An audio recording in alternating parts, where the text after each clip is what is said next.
Selamat datang kembali. Kita langsung aja ya, kita mau bahas materi yang Anda bagikan nih. Ada studi kasus yang menarik soal nyeri kepala. Tujuannya, ya kita bedah bareng-bareng cari petunjuk pentingnya supaya paham gimana diagnosisnya ditegakkan.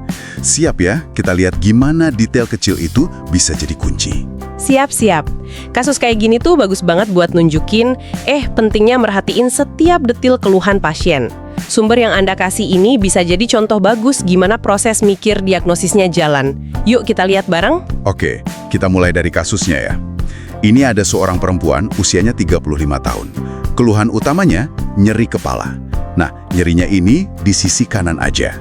Terus, penting nih, rasanya itu berdenyut dan sifatnya hilang timbul. Udah 3 bulan loh dia ngerasain ini sebelum akhirnya periksa. Menarik.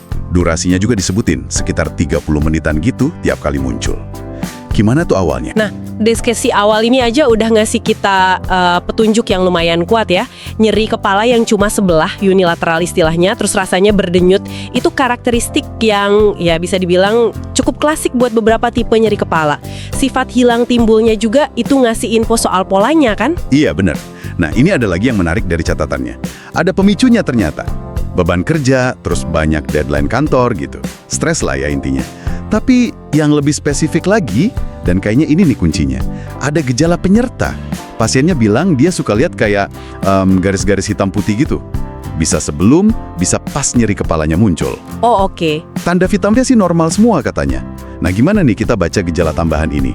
Terutama yang soal lihat garis-garis itu. Nah ini dia poin yang krusial banget. Gejala penyerta yang gangguan penglihatan itu, yang tadi disebut garis hitam putih itu, kita kenalnya sebagai aura visual. Aura dalam konteks ini, itu semacam gangguan urologis sementara. Kayak ada gelombang aktivitas listrik yang nggak biasa di otak, tapi cuma sebentar. Seringnya aura ini muncul sebelum atau pas serangan migrennya datang. Jadi adanya aura, apalagi yang visual, itu jadi pembeda penting. Wah, jadi gitu ya? Berarti kalau kita gabungin ya, nyeri sebelah, berdenyut, terus pemicunya stres kerja, dan yang paling penting tadi, ada aura visualnya. Semua petunjuk di sumber Anda ini arahnya kemana jadinya? Iya, kombinasi gejala ini, nyeri kepala, unilateral, berdenyut, ditambah aura visual, terus diperparah sama stres itu, klasik banget. Dan seperti yang ditekankan juga di materinya, ini kuat sekali ngarah ke diagnosis namanya migrain dengan aura. Ini tipe migrain yang spesifik. Jadi serangan sakit kepalanya itu yaitu tadi, didahului atau disertai gejala neurologis sementara kayak gangguan visual gitu. Oke. Jadi si aura visual itu jadi semacam kunci diagnosisnya gitu ya di sini ya. Terus di sumbernya disebutin juga nggak soal penanganannya? Rekomendasinya apa gitu? Ada disebutin. Materi Anda itu mencatat kalau terapi abortif, ini istilahnya ya, yang dianjurkan itu sumatriptan. Perlu dipahami nih, abortif itu maksudnya obat ini tujuannya buat menghentikan serangan migrain yang lagi jalan.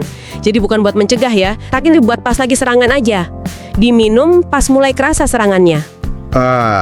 Oke. Buat menghentikan serangan ya, bukan pencegahan. Sip.